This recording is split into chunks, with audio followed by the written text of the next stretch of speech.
ډاکټر محمد اشرف غني مهم او واضح پیغام ټول اسلامي نظام او د افغانستان ټولو مسؤلینو ته.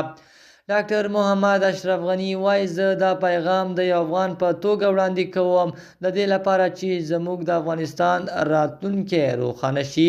په سلامونو مو ورکلی کوم د صداقت نیوز چینل درنو لیدونکو. سلام، ستړي مشئ، وخت مو په خیر.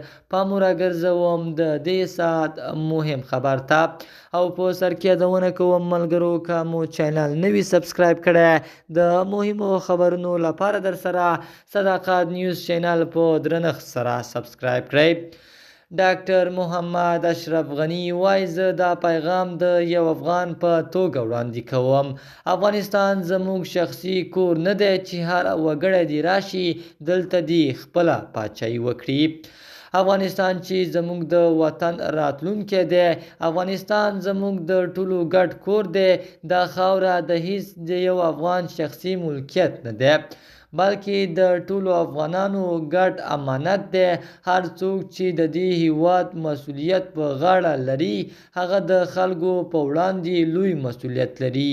زه په واضح ډول وایم چې هر نظام هغه وخت قوي کیږي چې د خلکو ملاتړ ولري او د خلکو ملاتړ هغه وخت ترلاسه کیږي چې عدالت، انصاف او د هر افغان حقونه په مساوي ډول وویشل شي.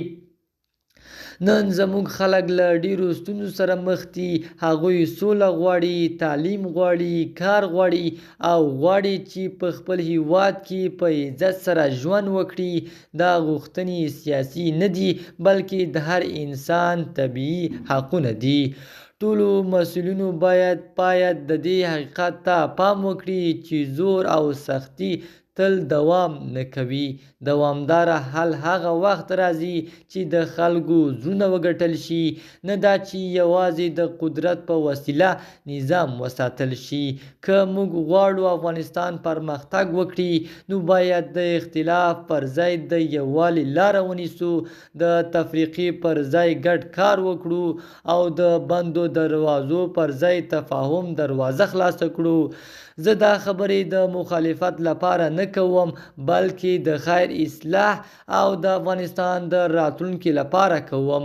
هر هغه اقدام چې د خلکو ژوند ښه کوي هغه د ملاتړ وړ. په پای کې زما پیغام دا دی: افغانستان یوازې د سولې، عدالت او یووالي په وسیله پرمختګ کولی شي. راځئ چې ټول د دې وطن د خیر لپاره یو شو. د صداقت نیوز چینل درنو لیدونکو، دا زموږ د دې ساعت چمتو شوی خبر. د نورو مهمو خبرونو لپاره د سره صداقت نیوز چینل په درنښت سره سبسکرایب کړئ. تر بیا ښې چارې، د الله په امان.